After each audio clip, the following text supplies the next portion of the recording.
Oh my goodness. I can't believe this is really happening right now. It's been a long time coming for this. Firstly, welcome y'all. Welcome to the first installment of the Junior the Golden Boy show. But before I get started, I gotta do the right thing. First, I'd like to thank Second One Sports Media, Uncle Sheed, Hillcrest Bloodline, Stand Up, all my guys, Should and Juan Marshall and Digital Williams for starting me off, trying to push me to do this stuff. And now we here. So all I'm gonna do is just go back to my roots and tell the truth. Did y'all see that bullshit last night? Did y'all see what happened to Oshaquie Foster last night? And yet people wonder why they still little whispers about boxing is, it's a dying sport. Then they see a big gate and it's like, oh, the sport not dying or whatever. But yet and still you had these situations like Oshaquie Foster. Oshaquie Foster literally fought this fight and turned a gold medalist into a spawn session. That's pretty much what it was. He turned it into a spawn session. You sat there, all he was doing was touching and turning them, touching and turning. He would sit there, pull, catch, boom, and he'll step around them. And it was just making them look bad all night. And you take it from this kid. And I wanted to touch on something very serious about this topic off the rip. If it go viral, it do. If it don't, unfortunately, it's what it is. But I'm gonna tell the truth. These judges, it's nothing worse. Y'all hear me always talk about the 3 minutes. What goes into having a bite down on the mouthpiece, get off a stool, walk a guy down when you're tired, or even have such a difficult camp and then go in there with a top guy and make him look bad. And make it look easy, but how hard it is sometimes to make it look that easy. I mean,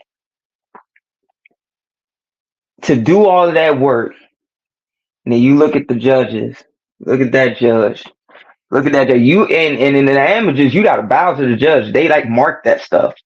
It's called politicking. Like they mark it. I never forget when Big Gary, my godfather, rest in peace, Big Gary, he said, boy, with that smile, they gonna love you politicking. And I said, why you say that?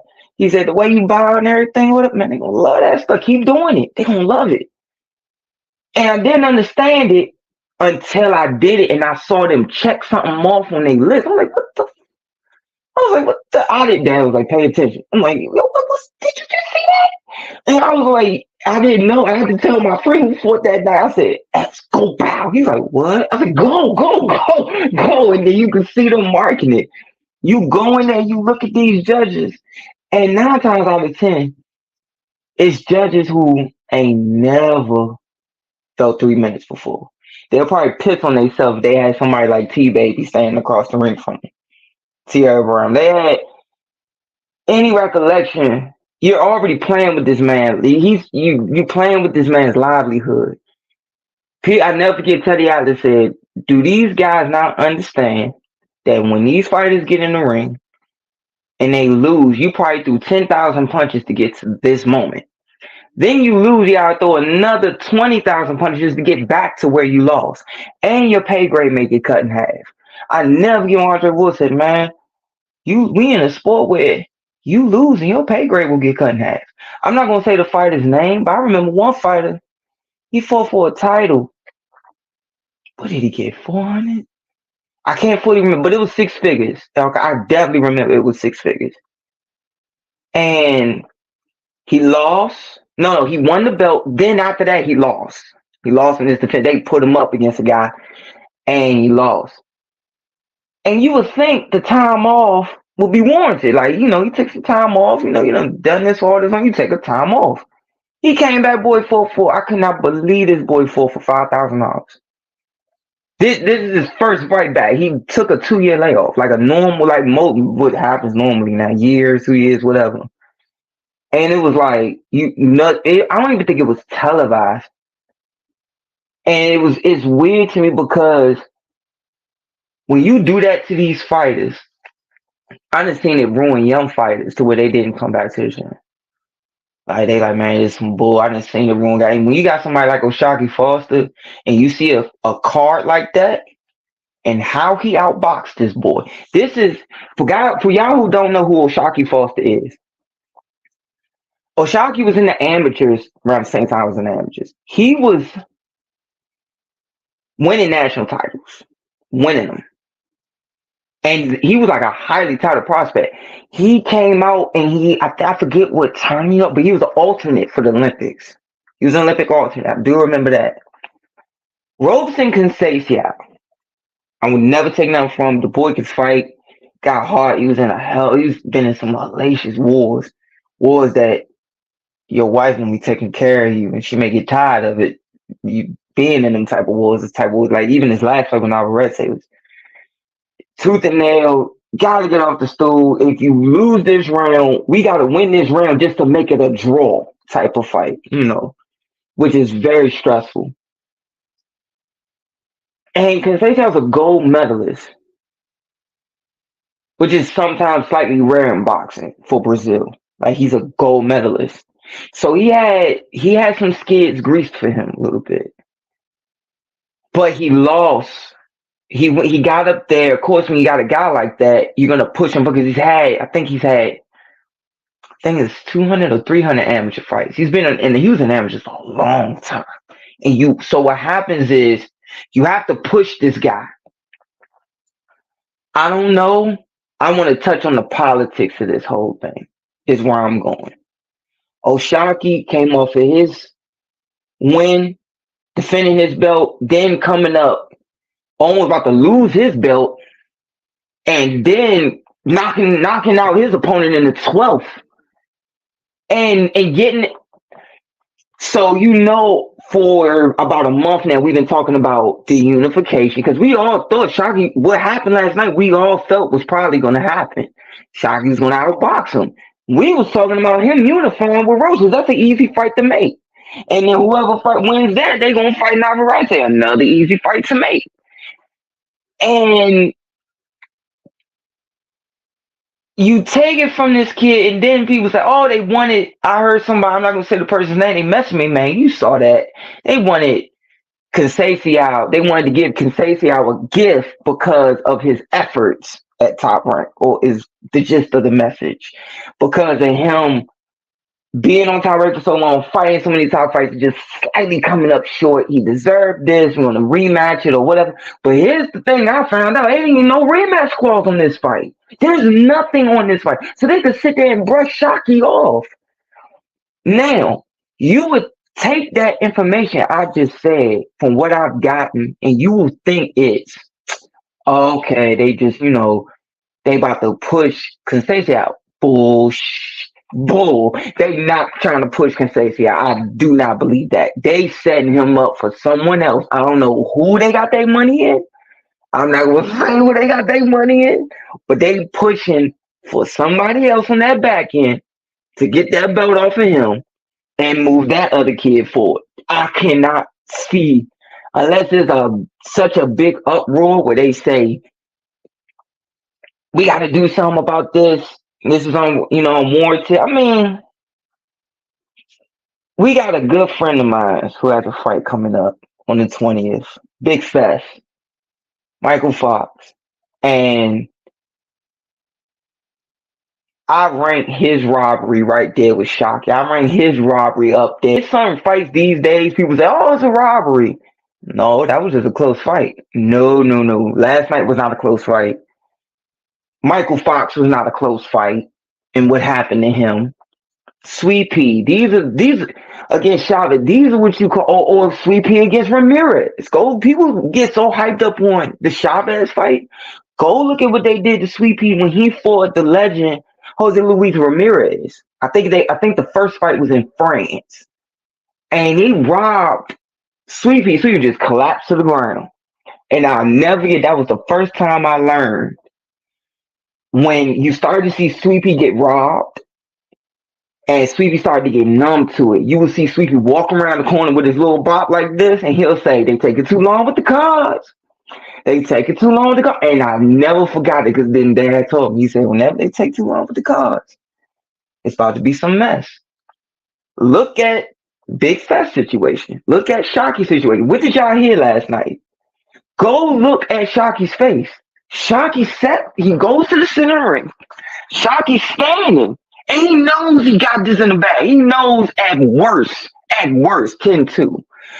For me, I had 11-1. But we're just going to say 10-2. All right. He goes to the center of the ring. And you see him with a smile on his face because he knows, man, I made a gold medalist look easy tonight. I made him look bad. And then when he heard that first call go to Kaseka, he went. And you see him go. Like, they not about to do this to me. They not going to do this to me. They're not. Like, you could see it in this kid's face. He like, you're not going to do this to me. They're not going to do this to me. There's no way they're going to do this, man. And yet, I learned from my dad and other great fighters I grew up around. When you hear a scorecard go 3 points one way or 4 points, 2 points another way, and then the third card is 8 to 10 points a whole different way, yeah, it's about to be a funky party. Or what they do is they'll take a card, just have the two guys go, and what they'll do is they'll have it a certain way, and then they edge it out into an MD for the other guy. So it looks close. Redo it again when it really shouldn't have been that close, or if it really should have been a split because they made like a walk forward guy. This guy made like a box or whatever. But to have Kasabian's crew pick this man up and they cheering and hopping on, and he goes to the center of the ring. I'm gonna tell you something Hardwork told me a long time ago, y'all. Don't. I'm trying not to laugh because this is a serious thing I'm about to say. My father said, I remember being little. I said, Dad, do the fans really be believing that they won? Dad said, it's all for the fans, man. You getting legally assaulted. You know when you get your ass whooped. I shout out to Harvard. I swear on everything I know. This man looked at me. We stand looking at the TV. He go, please. That's all for the fans and ego, man. Hey, you know when you lose, and you know when he kept going. He said, you know when the fights. And I learned this. You know when you win it easy. You know when the fights close, like, okay, I got 2 rounds on him, I got 3 rounds on him, but I gotta, that. And you also know when the fight is tight. Close and tight are 2 different things. Close is, he got the first 2 rounds, I won the next 3, but I gotta stretch it, I gotta get, what round is it, 6? 6, I got it, but I can't burn out, because I gotta be able to push in the 10 through 12. All right. And because you're thinking about tapering off, but trying to steal around 6, 7, 8. So you go really, when coach say match on the gas, 9 through 12, you can do that. So you're like, dang, I got to make sure if I take off 6 through 8, I got to win at least one of those. So that way, when it's 3 to 2 and all right, now it's 4 to 2, that's still close. Tight is a whole different type of fight. Even in sparring sessions, when it's, man, the anxiety you freaking feel while still trying to stay relaxed.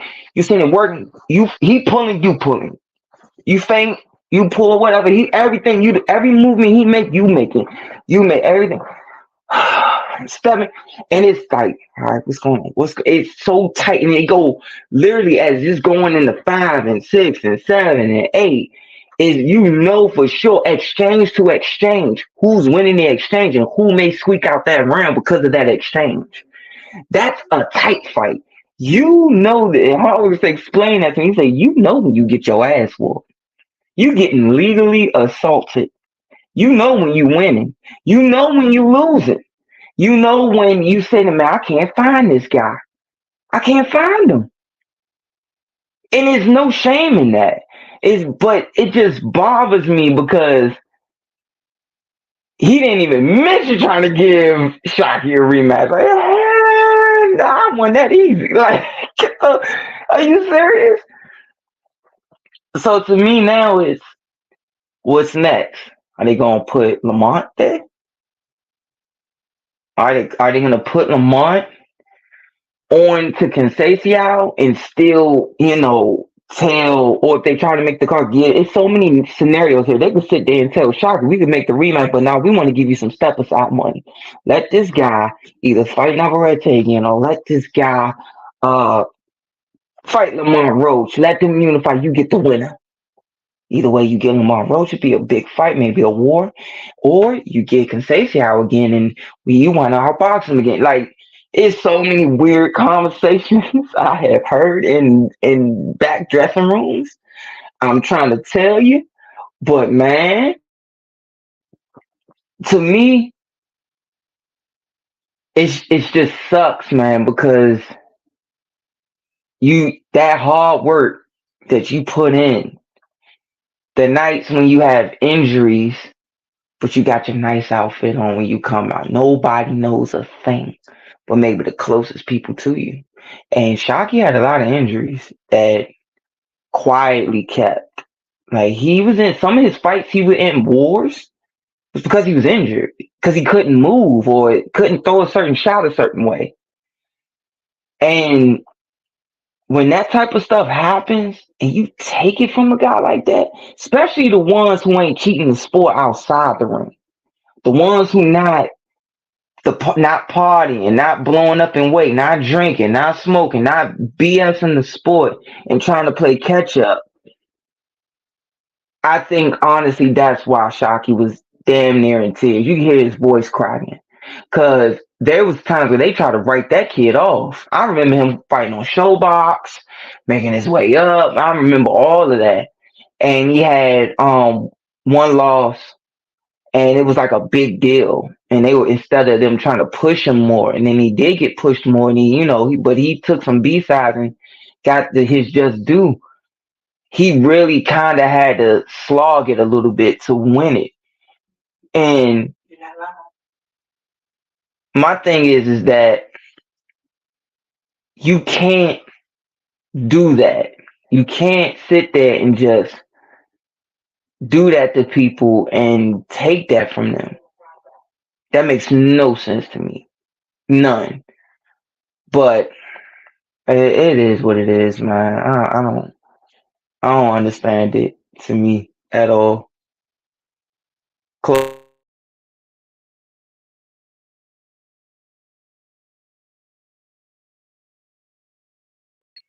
You know, just move on past it. But let's move on to Abdullah. Who beating him? Who gonna want to see him at 35? I don't. I don't think. I don't think nobody gonna want to see that kid. Hey, yo, I don't know if somebody gonna want to see that kid, man. I honestly don't know. I honestly don't know if somebody's gonna beat that kid anytime soon, because last night he handled his business. Like, he really did it the right way. Sheesh. And he a softball too? Oh God, he's gonna be hard. That man gonna be hard to beat. He's gonna be hard to beat. He stay on top of his game, he's gonna give a lot of people a lot of problems, man. A lot of problems. I mentioned it on second win with Uncle C's. I said I love watching a fighter have something I don't, or something that took me longer to develop or something. And one of the things about Abdullah was his poise. I said it then, and I'm saying it now. You watch this kid go in, take his time. He didn't rush it, and I'm never a hater, man, when it comes to stuff like, oh man, he do that way better than me. Could look like, for instance, like I said it on the show, I repeat it. I would go and try to do every move I learned, every move. It took a while to Baker and the great James Baker and my dad to break that. Like, yo, no, you gotta do all that. You know what you're doing. Slow it down, whatever. And I started coming along with it. He has that way past, like on a higher level than he should at this level. Way past. And it's like you watch him and he controls it and he starts doing he's trying to hurt you. Kind of remind you of them 80s crunk fighters. Like he's trying to hurt you. He kind of remind me of a little bit with like how he punched. Kind of remind you of G-Man, like Gerald McClellan. Like you could just see the viciousness of how he wants to like maim you in a sense and get rid of you, just damage you. And I think Top Rank knows what they got. They better know because there is a lot of money they could push behind him. A lot of money. And I think they're gonna give him that push. I believe so. And then you got all his brothers can fight. And they go all I think they're all gonna come behind that on Top Rank. I honestly do. As he continues to set traps, learn how to keep on setting traps and different angles and stuff and making guys look bad, he gonna give a lot of dudes. He might end up being avoided. And what I mean by avoided, before anybody get in their little feelings and be like, you calling fighters scared? Man, avoiding and scared is two different things. You boxing is chess, not checkers. I done seen conversations where they'll say, we don't need to fight him right now. Let's let him take some damage first before we get to him. It happened to Cotto. Look at what Ray Leonard did to Hagler. He ain't want no parts of Hagler. I don't care what. I know I'm in his hometown. I get it. I know him and dad friend. Whatever. Call it what it is. He ain't want no parts of Aaron Pride. Call it as kept. He ain't want no parts of Aaron Pride. He ain't want no parts of Hagler.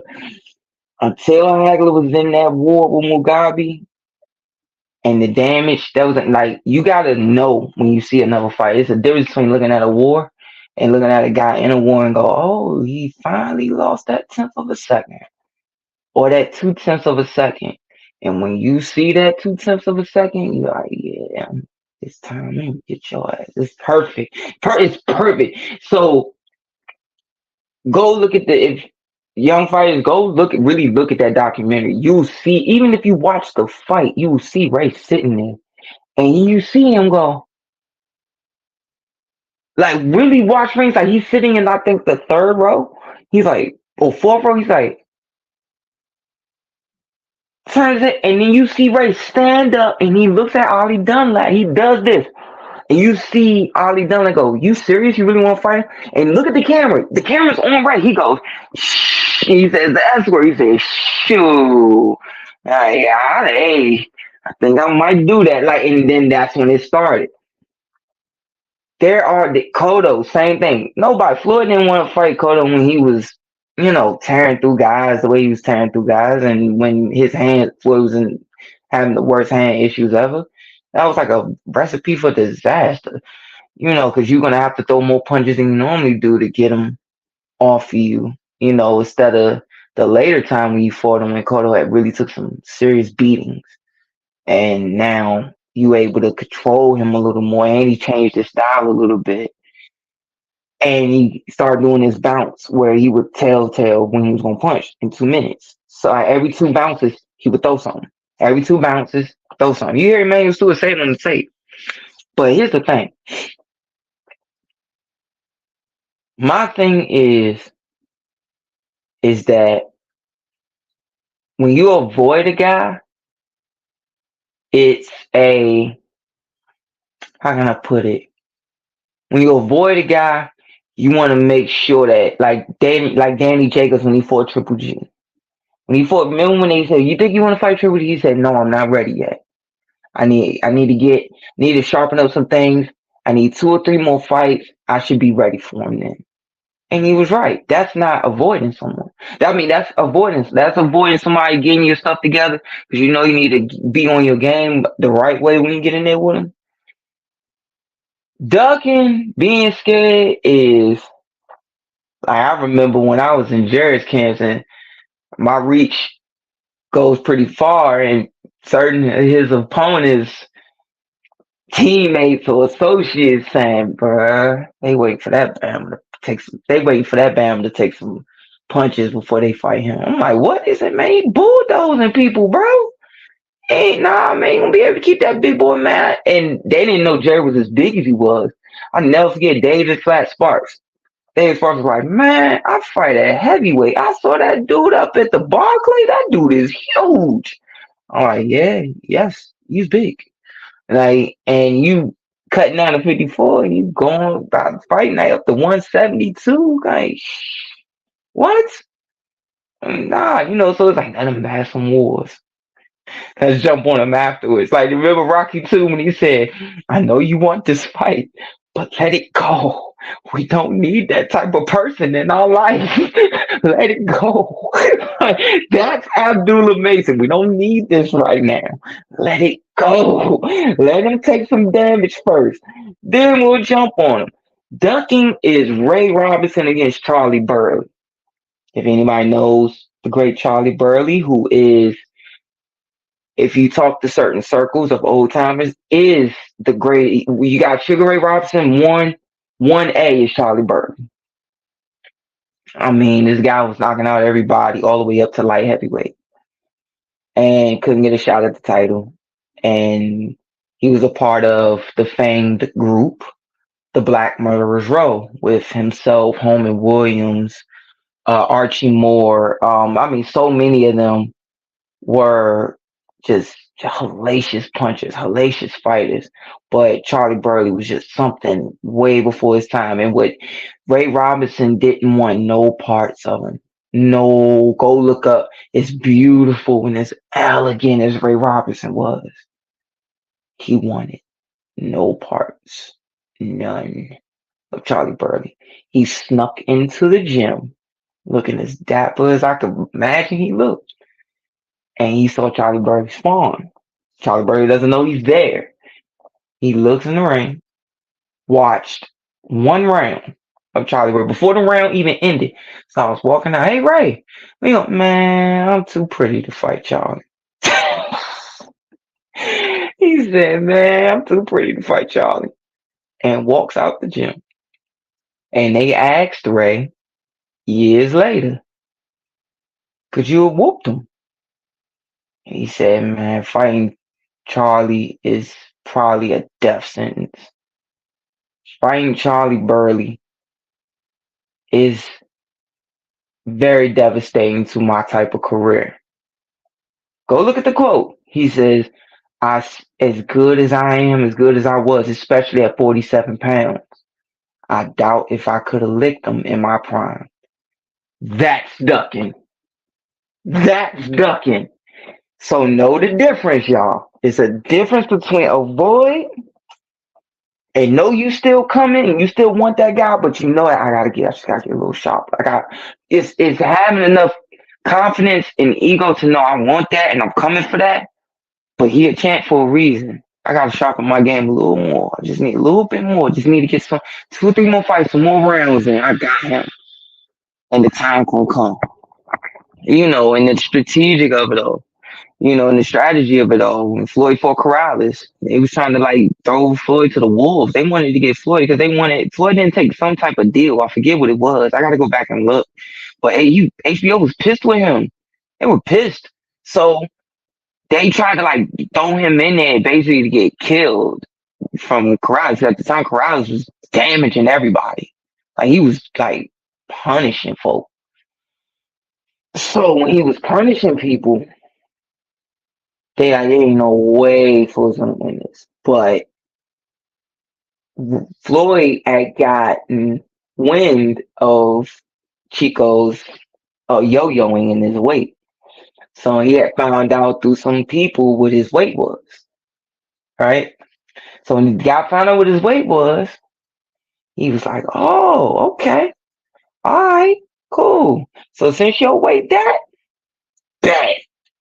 he called HBO and was like, yeah, make the fight now. Make that fight now. And then what happened is exactly like, what up, Lou? What up, Tito? I see y'all. Appreciate y'all. So I was spanking him and did what he did to him. So people gotta know, man. It's a difference, man. It's even with like the great fighters in our area. You got all these great young fighters right now. You got some people want, oh, you should fight each other. No, they them two are grade A prospects. Why would they fight each other right now? They got no money in that right now. Go on up to where I go. If that were to happen, let them go up to where they going to. Like, look at Andrew Council and Keith Holmes. Like, they made good money and they deserved every penny for what they did to each other. Jesus Christ, Maurice Blogger signed around, same thing. So it's a difference. But with Abdullah Mason, I just don't. It's gonna be hard to beat him because he's staying in the gym and he ain't changing nothing. Like it's even worse when you got a guy with a lot of skill, but when he's staying in the gym, even when he's having certain time off, like from a fight, that means his lungs don't have to out there. I ain't gotta get back in shape for nothing. And that makes him even harder to beat. And then if he wins a world title, guess what? Now he's even harder to beat because the way I was always taught from old timers, Granddad Tom, Hillcrest legend, Coach McCain, Hillcrest legend.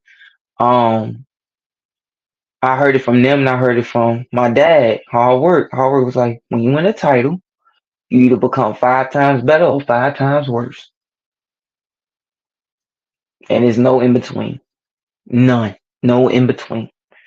And what I mean by that is you either get even sharper and you see something better, the game get better. Yeah, that's my family right there. Yeah, my Uncle Nesto, Jared and the Amateurs, and Tom Brown, who trained my dad and Uncle Nesto. Um, with those tennis, you get sharp, you see things better, you do this better. Or you get a belt and you start thinking about, oh, I worked so hard to get here. So you lay down and smell the roses for too long. Now you BSing with your weight. Now you drinking a little bit. Now you sitting there partying with these women a little too much. In between when you should already be back in the gym and cutting everything back off. And then it just goes downhill from there. You just become, as great as it is to become champion, now you're in the record books, it's just another champion, not no longevity. And there's a lot of guys that's happened to, a lot of guys. And I could see they're all friends. Him, Keyshawn Davis, all of them, Shakur, they all friends. They all friends. I mean, close friends. Camps and stuff like that. Yeah, go back to the amateurs, whatever. They all know each other. They're not gonna fight each other. I just don't. But it's just gonna be interesting to watch them come up. I'm gonna enjoy it. But speaking of Keyshawn, he performed good last night. I like what he did with that guy. But at the same time, I got Shakur setting his homie up. I got him setting his homie up in a good way, y'all. In a good way. What I mean is he gonna set him up and he gonna set him up in a way where it's like, all right, I got these 2 belts, right? So now since I got these 2 belts, I could take it and I'm definitely gonna go to 40 now, relinquish it, and guess who's the top contender at that time for those 2 belts? That no matter what, they're gonna put him in those fights for those belts. Keyshawn. So and that's he gonna look after his man. Like, and I can see it coming. But as much as I like Keyshawn, I like you. I remember he came to Hillcrest a couple times. So I got there's plenty of pictures of all of us together, train and camp together. Man, that damn Abdul Mason, bro. I ain't gonna fake on it. Hey, oh my God. My God. Good Lord. It is like, yo, it's people come to see punishment, man. People come to it's messed up as it's even us fighters. We love a beautiful beat down and then a stoppage or knockout, like something so beautiful and elegant about it and how you set it up and the hard work put into all it, man. You love that. But Keyshawn getting a bad rap, I don't like. He getting all this bad rap for, talking trash and everything. He trying to get a big fight. This boy been doing this for how long? He done had a whole career already. A lot of guys turn pro and already done had a whole career. It does happen. Trust me. I've seen it. Like, I done had somebody tell me, I never forget Russell Gaskins. I was in the Russell's camp. He was like, and Short Dog, Jordan White, young at the time, and he was like, how many fights he got? And I didn't have a lot of fights. And they was like, man, he got over 100 fights. And then they found out my bachelor being in the gym since I was little, spawn all these people. But my circumstances, like, dude, you done had a whole career already. Like, man, I ain't believe it then. But shit, I believe it now. God, dog. Like, but you want to make some money, win, lose, or draw. And you want to be compensated the right way. You want to be, it's a shame that a guy could sit there and want a big fight and don't get it if he's doing the right things in the ring and showing up for, the fans. The fans feel like, yo, you showing up. You giving us what we want. That makes no sense. But I know I just messed up with what I just said because of the next topic I'm about to go to.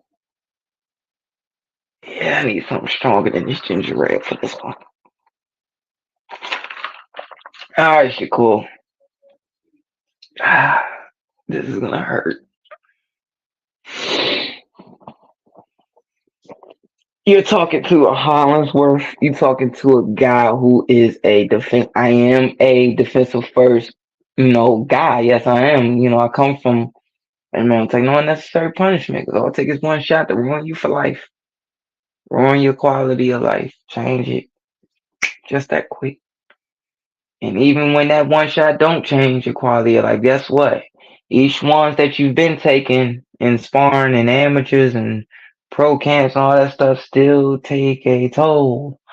They still do a teeny bit of damage, breaking you down. I get it. So with Shakur, I get it.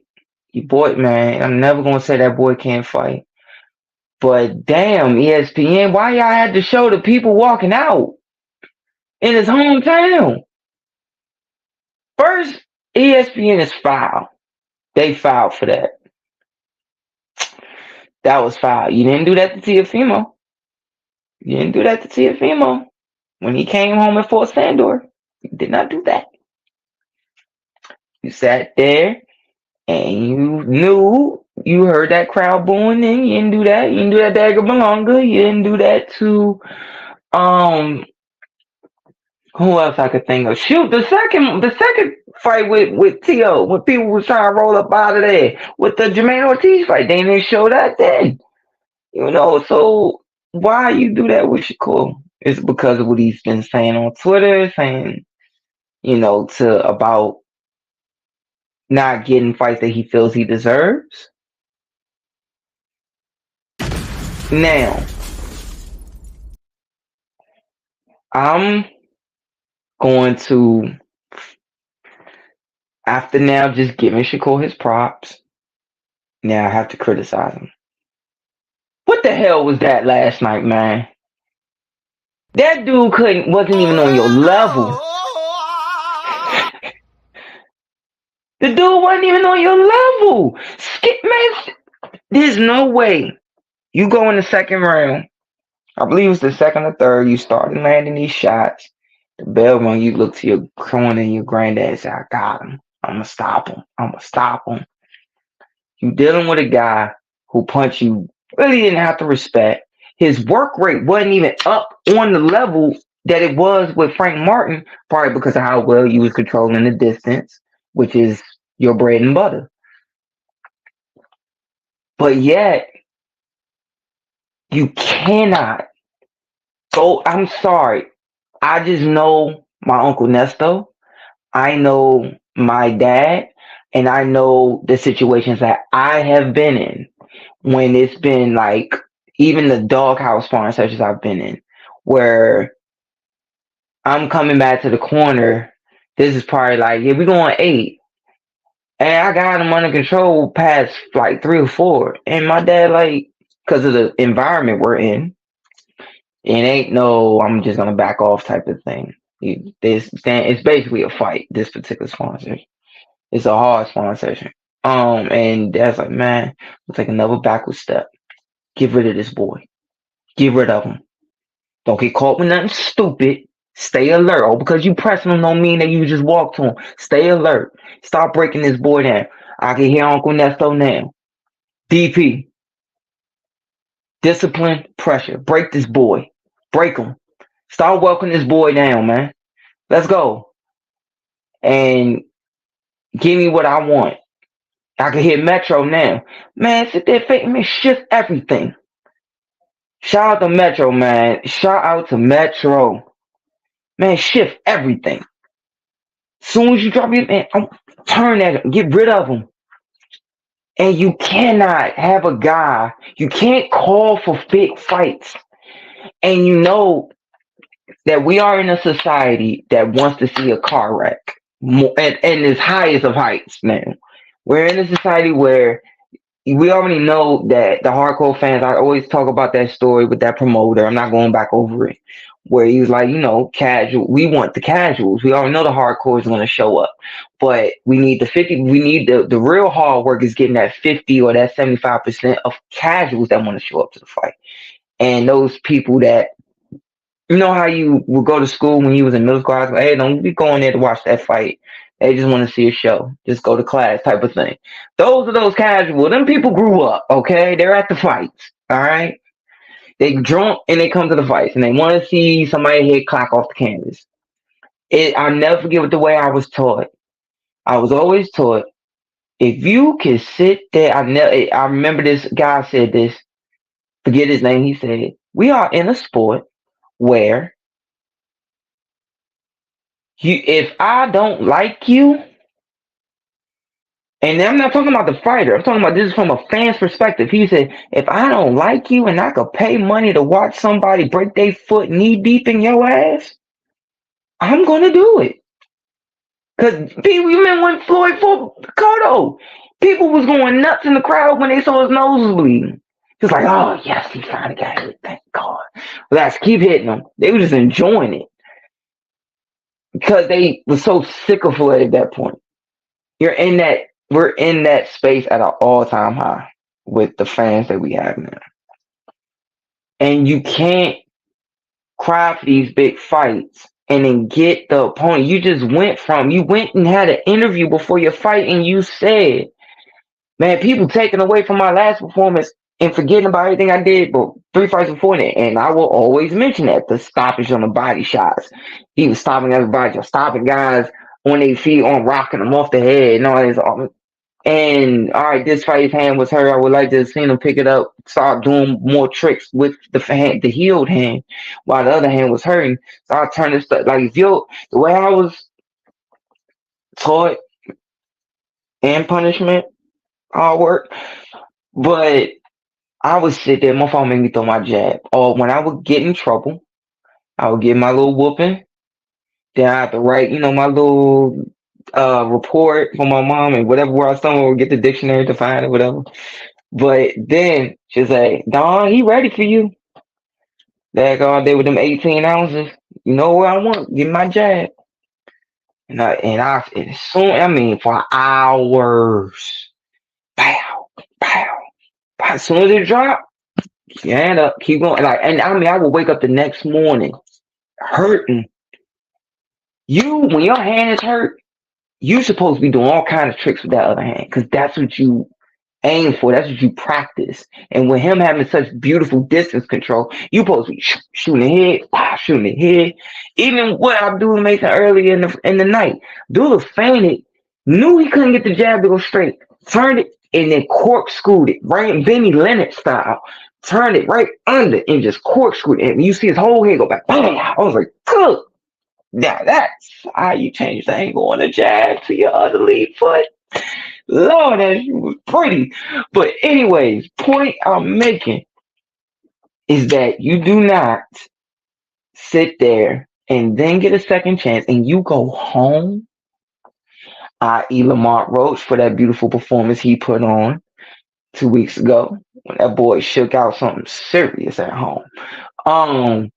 He knew he had Lamar knew he had a guy that could fight, but was not on my level. And I'm going, and as this fight progresses, I'm gonna show you that you're not on my level, and I'm gonna dog you. I'm gonna dog walk you. You can't call nobody. You can't call the cops. It's just me and you. That was on my roads 2 weeks ago. And you expect that somebody like Shakur with such distance control, you would think that he would still go back to that mind frame of those fights when you stop and got pull him back, some body shot, boom, come back up to the head. And I don't know what's going on. I don't understand it. What is it? There are fights where a guy hits you with something that surprises you and it changed your whole mind frame.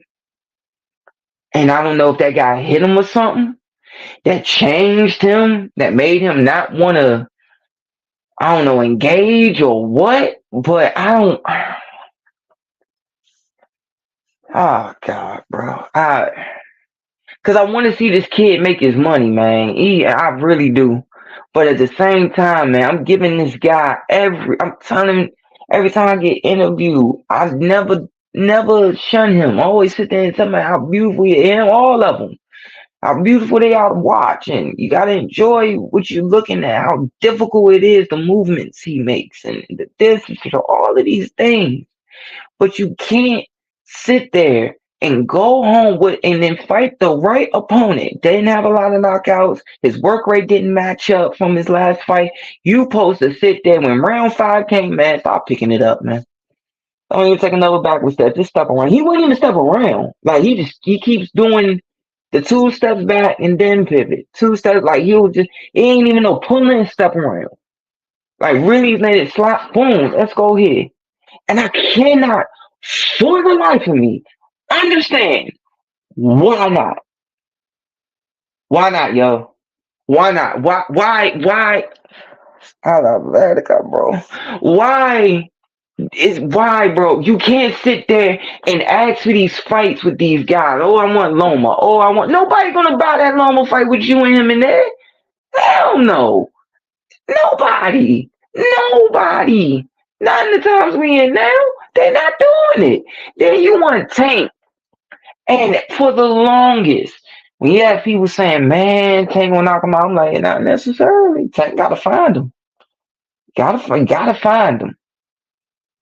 But the thing about finding a guy is just, and especially a guy like Tank, he's you see the setup. Yo, it's just a matter of time. Oh God. And you see it coming. And for all the years that I've known that boy in Tank, the times we've been in the same gym sparring people, we all kind of came up like pit bulls in them gyms, especially when it would be we going ahead, man, or they come down to Keystone, it's the Russells, and yeah, we would, yeah. But you're not going to hit Tank and he don't respect you and he not going to go and try to hurt you really badly. Really, really bad. Really bad. I hate to put it like that. I really do. But in this sport, and it sounds contradictory, I get it. You know, like, hey, you ain't supposed to take no stupid amount of punishment. Yeah. Yes. Very true. Very, very true. But the way I was raised is you move and make a guy look bad if the pressure is coming a certain way. If the pressure's coming this way, once let's go ahead and let him chase and we're gonna keep on running him into this stuff. But we still, starting to take that gas tank a little bit. Then once you start to see him sitting in the middle of the ring, now we're gonna stay right here. And we're gonna pull, slide, boom, bang, just keep on, but it's an effective aggression. But you don't want to take no stupid amount of punishment, but in the same sense, you have to say in this sport, I don't care who you are. I'm in in the ring was so. I remember being 17 and there were pros, 16 and there were pros, man. And if you don't hit somebody, and I never forget, a prime pro said this to me. He's like, you gonna start getting your man strength. Once I had to sit down on it, da da da da, and Dad was like, "Yeah, I'm slowly getting him there because he getting his coordination back because he just grew up. He's just growing." He's like, "Yeah, you got to make sure you hit these guys, make them know, because if you don't, no matter what, with no fighter, if you ain't got nothing to respect, they gonna walk right through you in the pros, walk right through you." I mean, let's go back. If you need another example, look at my friend Jared. Jared was Jared was on a run, bro. Duh. Jared was something special, man, when he was on his run. And if you could not turn him and really push Jared, he was gonna start dropping his weight on you, shooting that uppercut, throw his shoulder on. He knew Jared was one of those guys where if he didn't respect your punch, Jared was going to basically give you a working over. Straight up. Like he was gonna break you down. He was gonna seriously have you each round make it more difficult for you to get up off the scale. So if you're telling me Shakur can beat Tank, right? I'm not taking that from you. But you gotta work. You gotta keep Tank off you. You have to. You can't sit there and just control. And then when you're in there with a puncher like Tank, when you're in there with a puncher like Tank, you're thinking about guys like Gerald McClellan. You're thinking of guys like Tommy Hearns. You're thinking of guys that when they hit you, like it ain't no, oh, he hit you, you know about it. Ain't that. It's he hit you, you find out later what happened. And when that happens and you got a guy like that, there's an anxiety attached to it. And I'm telling you from experience. Not with Tank, but with Jared. Like it was like I know there's a picture of me and Jared sparring. And I'm right before the sequence, I feinted, dropped the brick and like feinted it. I dropped the right hand. That mother pulled this way and walked up on me. I was like, oh, this is gonna suck. All right, let me pull, try to slide out. And he go, nah, you ain't moving today, Junior. He whispered in my ear, you ain't moving today, Junior. Nah. Man, like, I could drop that weight off. Like, get your big ass off me. Like, get off, bro. Like, and when you deal with it, there's an anxiety attached to it. And this is a guy taking the power off because I was 40 pounds lighter than him. So he's walking around his, I'm walking around in mine. It's still 30 pound separation or 20 pound separation. So he's sitting taking the power and it's still vision shaking. My vision is doing that. When you have a guy that it's like every punch that this guy throws can hurt me badly, can separate me from my senses. Those are those type of fights or fighters that you have a lot of anxiety with, where you can't even, like, you know how they say, how did he get knocked out? He was winning the fight. He fell asleep in there. You know, how you fall asleep in there? You fighting somebody.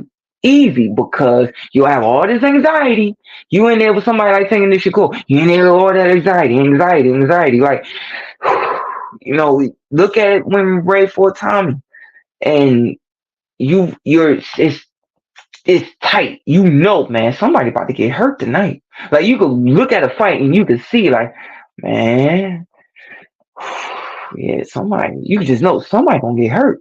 Like, this is one of them fights. And you move and you try and get this guy off you. And you doing your thing. But you can't even take a round off. You can't eat. And with a guy like Shakur likes to take a round off. Shakur knows how to maintain his distance and control his distance where he could take a round off and make the guy look bad just enough. He's like Willie Pep. If you know who Willie Pep is, or Art Aragon, the original Golden Boy. Them guys back like Willie Pep knew how to take a round off. Was one of the masters of taking a round off and winning it and making you look bad to where they still got that round. And Shakur is another one of those type of masters. But when you got a guy that's giving you that much anxiety to where there's no way I can get out of this, and trust me when I say this, I be damn, man, I'm putting my name on the line right now. Bet you amount of money, Tank gonna want a small ring. Bet y'all, I bet y'all, they do that kind. I will be surprised if Tank sit there and let that boy get a 21, get a 21er by 20 or 22 with 20. What? Man, get this man by 19. Get this man by 18, bro. We ain't doing all that. You gonna get an 18. You gonna get an 18, and you know why he's gonna do that? Because he's the money guy. He's the A side. Shout out Uncle Sheed. Uncle Sheed had to really like drill it in my head, and I started to get it at through the tail end of the conversation.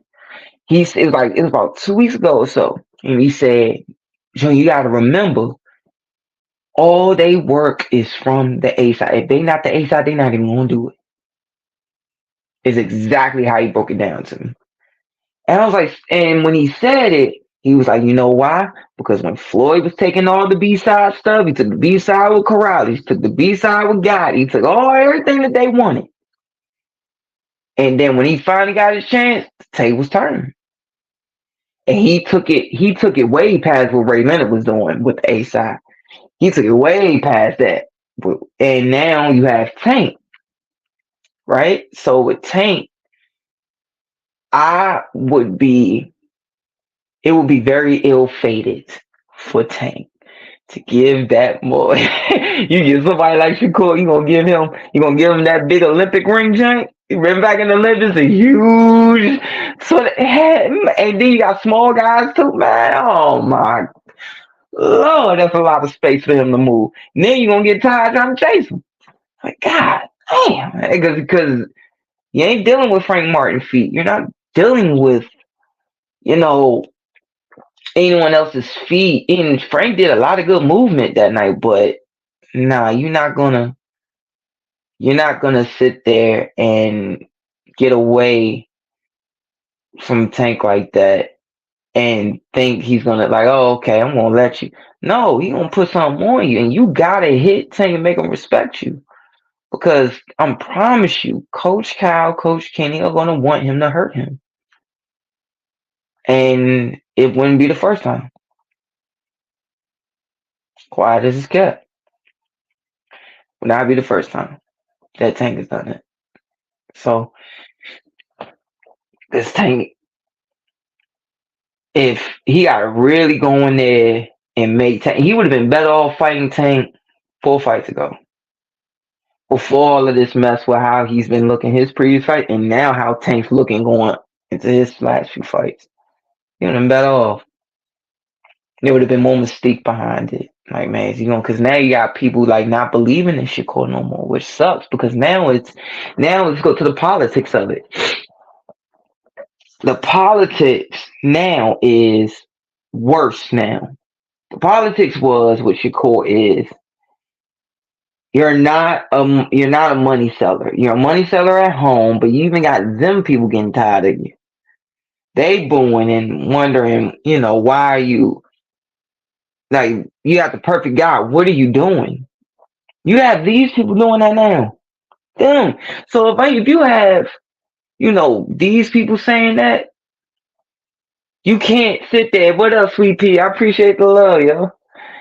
So you can't sit there and have no guy go in there and fight like that and think that I'm just gonna sell this. Yeah, I'm an Olympic silver medalist and I'm winning this 2-3 weight classes, multiple belts. Yeah, I should be fine. No, they're not gonna let that. No, because then that means that Tank got to sell all the tickets. He got to sell all that. He has to sit there and put more into the promotion just to sit there and make people want. And after that performance, they're just gonna say, "Man, you already know what's gonna happen," and they're not gonna believe in you. And unfortunately, we are in a sport where it has to be sold. It has to be, looked at as like, yeah, this, I want to see this. This is gonna be. And unfortunately, boxing has lost that. It's not like back in the day. Me, Uncle, she was talking about that. I remember talking to Dad. Dad was like,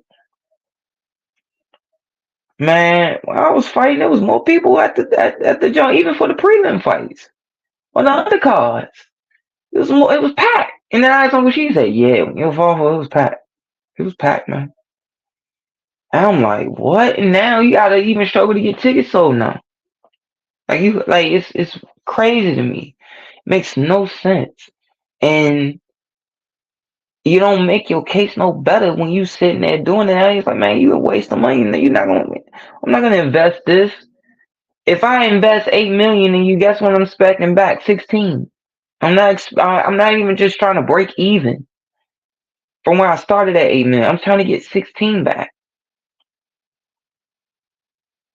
So now it's unfortunately, Tiafimo came into the picture. He's at the fight. Tio says, well, he has a good team behind him. And, I'm Givenchy and Gucci and I still get paid like great value. And I'm only getting, they need to give him what they give me. Give him 2 million. Tell him it's all right. Something like that, he said. And Tio got a point, but he also got some nerve. You can't sit there and say that after your last performance. You go in there with a guy that you was supposed to once again show up against, and yet your eyes should not look like that, and with a guy like that. And then the next thing you know, because your face didn't look like that with Josh Taylor. Your face looked like that with Josh Taylor, but you still was out boxing him. I get it. That's the type of fight it was. But there are certain damages you take, and you're like, man, you look stupid. You should not have your eye looking like that. Like, I remember I had a glove scrape, I had a cherry, and one time Dad was like, man, he's fine. I thought he was going to be mad. He's like, no, he's fine, man. That's the type of fight it was. Big deal. Go on, we're gonna work on it, whatever. I got, no, I'm sorry. I got thumbed, and my eye had a mouse, had like a little mouse. Thought he'd be mad. He said, no, this type of fight it was, no big deal. Then I had the cherry, and he was like, man, you like a damn fool. I was like, what I do? He said, man, you sat there, kept on trying to rock off instead of just pulling and sliding. You made that job more difficult than it need to be. And I was like, oh, okay. Man, ain't like that. Can't do that. And you can't sit there and have Tiafimo and Shakur fight those type of ways, even though Tio is under a different circumstance, because he just fights down to his competition. That's just what he does. But with Shakur, man, you can't sit there and have a case, because people really was defending you, son.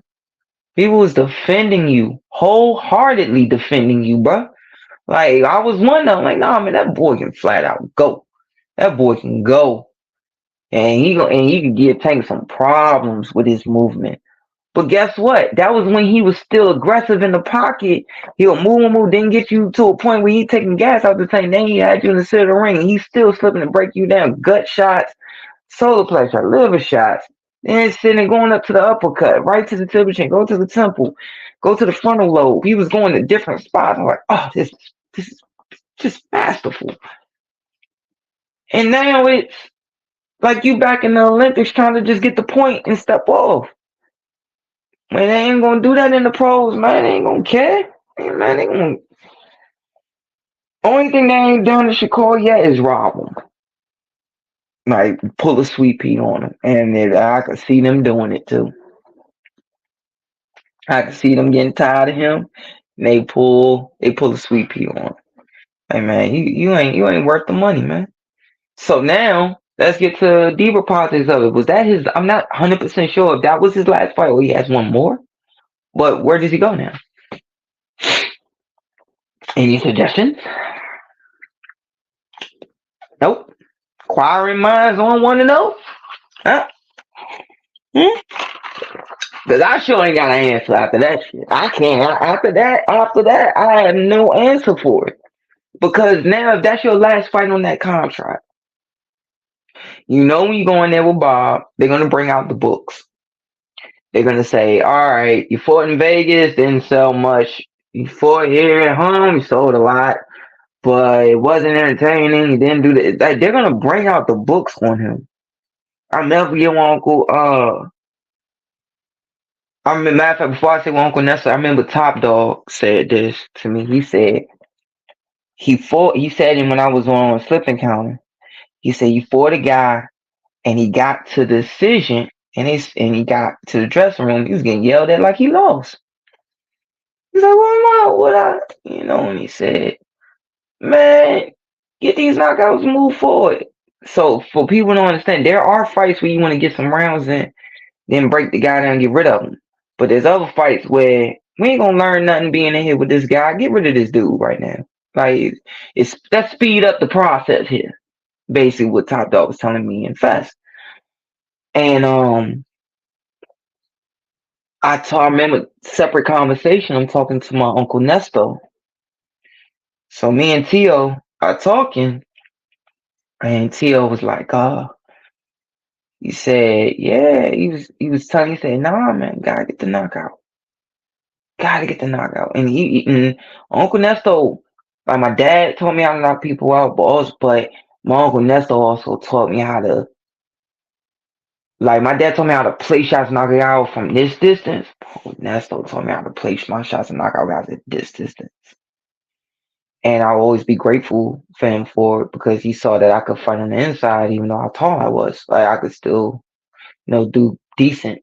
So he would sit there and say, if I go here, he was teaching me. He's like, nah, man, go. We'll be on the heavy bag. He said, no, add that, John. He'll be working with 2 or 3 fighters, and I'll be right there in the mix. He'll say, Joey, look good, but man, just add, man, go right there.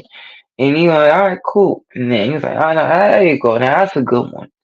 And he was teaching me how to like really place it. The knockout is what sells. The knockout is what will always shut down anything. Anything, like no matter what.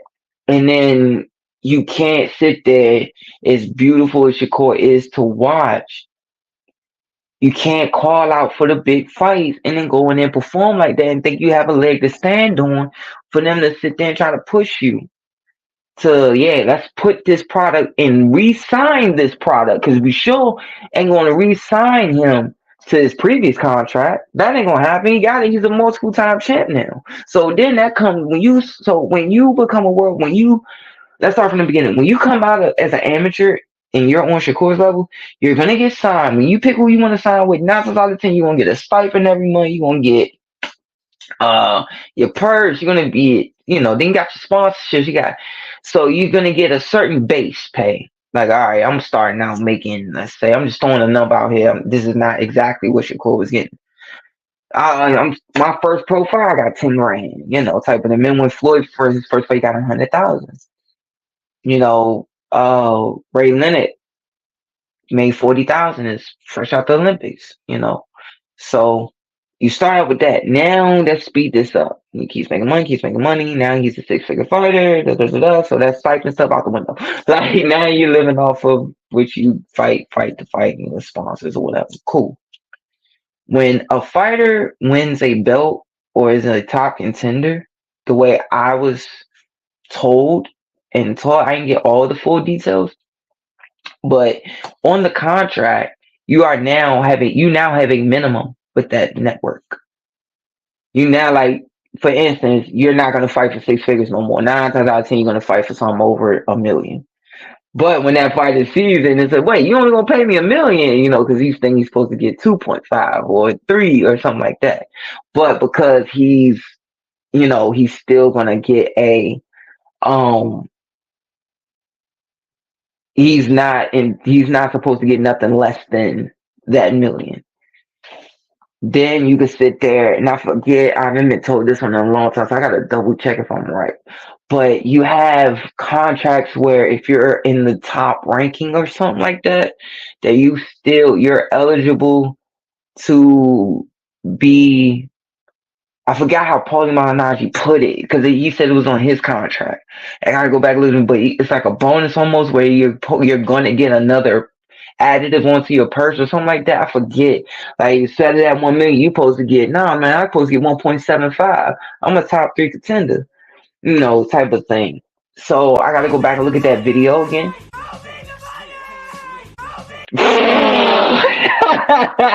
But the thing is that Shakur has to now go into that room and he gonna get caught on the carpet. You gonna get caught on the carpet, man. Man, Bob Brown, you better be ready to do what Bud did. That's all I gotta say. Cause Bud went, all right, you feel like that? Cut me now, release me now. I don't gotta be here with you. And he meant that. Bud meant that, John. He meant that. That boy, that's a man's man right there. He meant that, John. Like, I don't care. I don't need this, man. I do not need this. And Shakur will now have to make a decision. Where does he take his belts? Because we all know I was always told the WBO belt's the top rank belt. But you gonna take those belts. Is Eddie gonna sign them? Who does Eddie have on his roster that he can fight?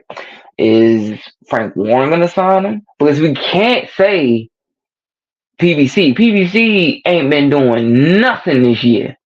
Nothing. Really nothing.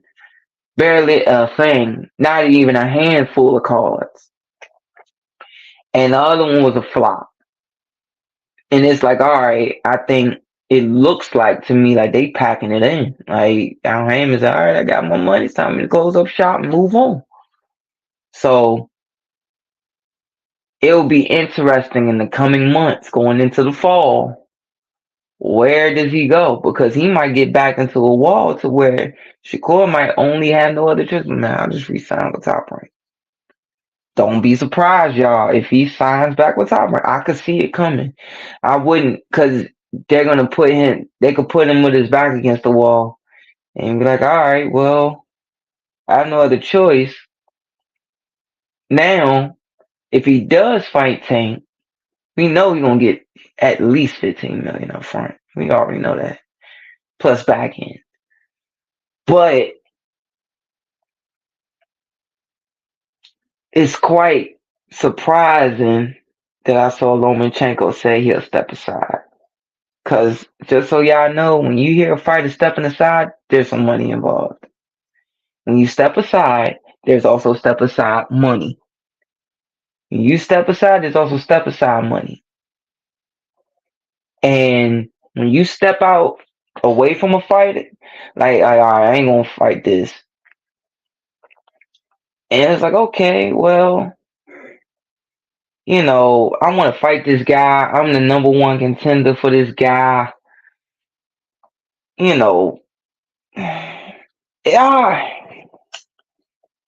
y'all saying Mayweather, like y'all think Shakur will go to Mayweather? You think that'll sell? Because if he does do that,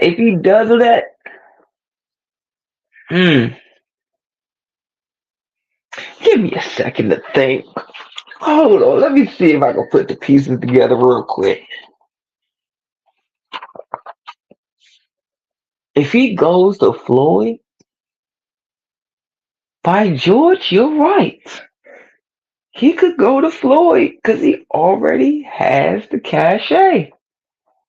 Yes, he's a multi-time world champion, multiple weight classes. That'll be an easy pipeline to get the Tank. Contracts made. But what after that fight? What afterwards? What happens then? What happens if he does that and he says, bump Top Rank, I go to Floyd, now the fight's easier to make, with getting to Tank, then it's a smart move. I'm not saying it's a bad move, but I'm thinking after that, when that fight is done with Tank, you're gonna have more money than you can count. You'll have full generation with all the good things that come after all that hard work, which is what he deserves. But now, where do you go? Because is Floyd going to invest his money into him after Tank fights him? Is he? What is Tank going to do? Like, what is Tank going to do? Tank going to continue to go on, do his own thing. Tank going to continue to go on, Tank can still pick his opponents and keep it moving. But Shakur now, still, no matter what, if he goes Tyron, your back is against the wall. If you go to Floyd, all right, you just prolong having your back against the wall. That's all. You just prolong it. Like, all right, cool. Got the money, boom, boom, boom. Did good. Because now it makes it even harder because everybody thinks you're going to lose. So you have to beat Tank. You have to. And you're going in there down 3 rounds to nothing. When you go in there to fight Tank, you're already down 3 rounds to nothing coming out the dressing room. It's flat out. That's just what it is. Call it what it is. Let's not lie here. Let's call it what it is. And you have to beat him because if you don't beat him, guess what? There's no way you're going to get a rematch, but I'm pretty sure Tank's going to have a rematch for if he were to lose. So then you could make another one, make more money, whatever. But whenever it's done, whenever it's at its end all be all, guess what? Where does Shakur go? They're going to say, man, the only reason why you made all that money is because of Tank. He the one bringing the people. He the one bringing this. He the one bringing that. He the one bringing the sponsorships. He's the one bringing the promoters and all this other, the big promotion. He's the one that's making the streets hot. Got the casuals showing up. Because it's a fight that they want to see. So you can't sit there and tell me that either way is going to be good for Shakur. And it's almost like if he were to lose, if he gets blasted by a team, they're going to just push him to the side. And I hope they don't do that because he's a great fighter and he can still do great things moving on up the ladder. But I don't see it. I just don't see, especially after that last performance and this your last card, what do you got up your sleeve that you can push this? Because is Jay Prince going to put up the money? Who's going to put up the money for it? It's a lot that goes into making these cards, folks. People think it's just, the fighters get paid. People forget, man. The referee got to get, everybody in the joint got to get paid. Even though I never forget when I had that jump broke it down to me, I went into an arena, I see all these people. I'm on the floor. I'm walking around, going to the back, coming back in. And I'm just looking, it just hit me. Like, damn, you got to pay the people to build the ring. You got to pay them to take down. You got to pay for the venue. Got to pay for the duration of that venue. And if you go past that duration, you owe more money. But, when you're at that level, they already done bought that joint out for the day. But for that whole 2 days, night, whatever. And you got to pay the ring card girl. You got to pay the ring announcer. Yeah, not just the fighters. You got to sit there. You got the sponsors come in. You gotta make sure the licensing and the commission board, all that stuff, the doctors, there's so many things going to it. The EMTs that come in there for that. Oh my goodness. I mean, it's money going everywhere in that room. Everywhere. It ain't just the betting on the side. It's a lot of money in that room. And then the fighter has to then pay everybody else after he gets out the ring.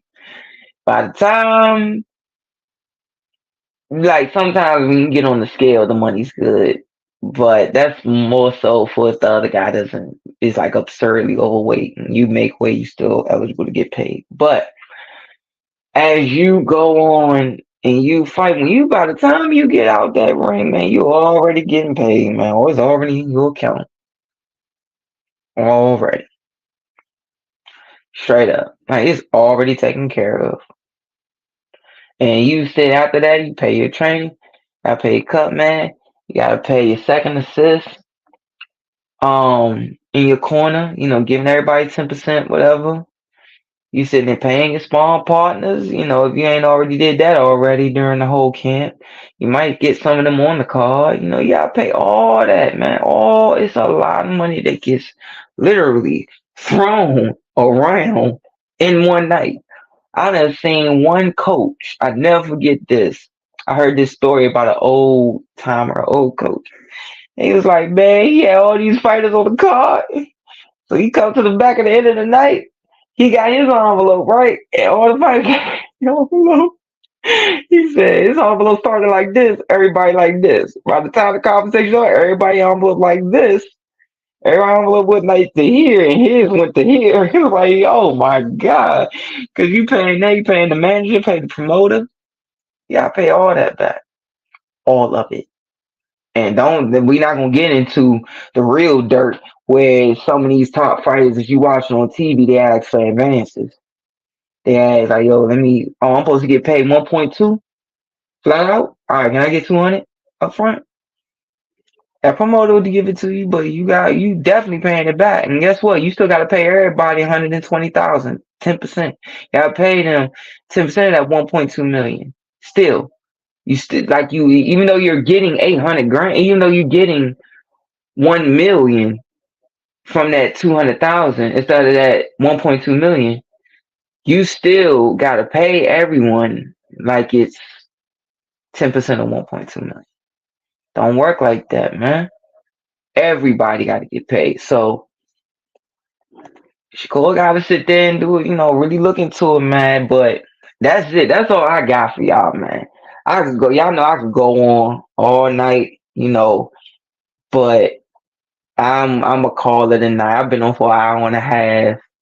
And I appreciate y'all time, man, because y'all came to kick it with me, man. My first show, you guys like stopped everything y'all was doing just to come kick it with me. And I appreciate that, man. And I like it that as we move forward, I'm gonna put a number up and make sure y'all could try to hit me up or whatever while I'm on the air, ask me whatever questions, and I'm gonna keep bringing it. To everybody, Hillcrest Bloodline, don't forget where I come from. I'm gonna keep on. I'm gonna always stay true. I'm gonna always tell the truth. I'm still hard work, so I'm still gonna be straight up when I come on here. I appreciate y'all. Shout out to Rasheed Heyman, Uncle She, Hillcrest legend, because he pushed me to do this. And it started with Juan Marshall and Digital Williams pushing me to do this. Granddad Tom teaching me, Uncle Nesto teaching me, my dad teaching me. Everybody who knows and contributed, my Uncle Dirk, all these different people that contributed and knows where I went to just to get to this point in and out of the ring. I thank y'all from the bottom of my heart, man. I swear I do. Uncle C's as well, man. Everybody who contributed in and out of the gym for me just to push myself to talk, to do this type of stuff. When I didn't think it was nothing, now it's turning into a little bit of something. And I couldn't have done that without all y'all contributing to little old me. I'm still little Silk from Clinton. I ain't changed. So I appreciate y'all, man. And I'm going to keep bringing it. And whatever y'all want me to talk about, I'm going to push it. And we're going to tell the truth. Till next time, y'all. I'll see y'all next Sunday. I love y'all, man.